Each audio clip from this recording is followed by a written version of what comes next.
Are smokeless tobacco products just as harmful for you as regular smoking, or somewhat less so? Actually, research seems to suggest somewhat less so. Doesn't mean that there's no danger or risk.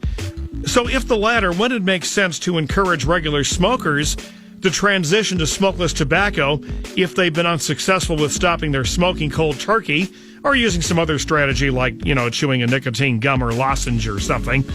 Dr. Brad Rodu, medical faculty, University of Louisville, James Graham Brown Cancer Center, first holder of the endowed chair in tobacco harm reduction research. And Dr. Rodu, welcome. We haven't talked about this very much on the air, and it doesn't get much notice. I guess there's been much more on e-cigarettes. Yes, risk, we know, with baseball players. On the other hand, comparatively not as bad as lighting up in front of your face, right? Good afternoon, Allan.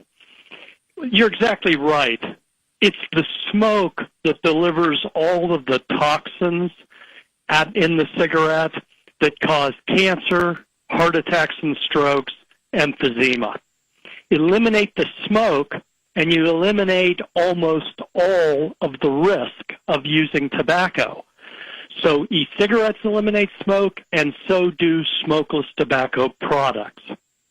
Although we do hear about athletes from time to time that got some kind of cancer of their gums or their mouth. Well, there are instances. Using smokeless tobacco is not a vaccination against any disease. But we know from 30 years of research that the risks are so small that they're barely measurable with modern scientific measures. By the way, is smokeless a gateway to smoking, or not at all? Or could it go the other way around, as we've been suggesting? Well, we've conducted some research on that, and the biggest gateway to cigarettes are cigarettes.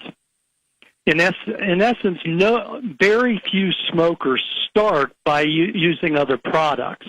Most start by smoking a cigarette. That's how they get hooked. So this idea of a gateway is kind of a bogus idea in order to scare people off of safer tobacco products. The same thing's been used. The same claim has been used for e-cigarettes. E-cigarettes have boomed in the past 5 years.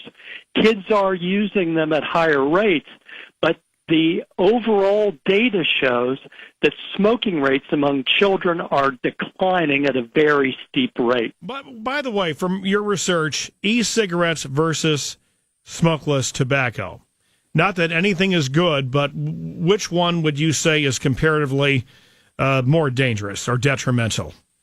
Well, it's impossible to say, because we know that smokeless tobacco products have about 1 or 2% of the risks of smoking, at the very most. E-cigarettes just haven't been around that long. From a standpoint of vapor compared to smoke, there's no comparison. Vapor only contains water, propylene glycol, which is artificial fog or smoke at a concert, nicotine, and flavors. So there's no way it can be as dangerous as burning a cigarette and inhaling 7,000 toxins in high concentration. And to be clear, we're not recommending any of them. We're just talking about comparative. All right, Dr. Rodu, thanks. Appreciate it.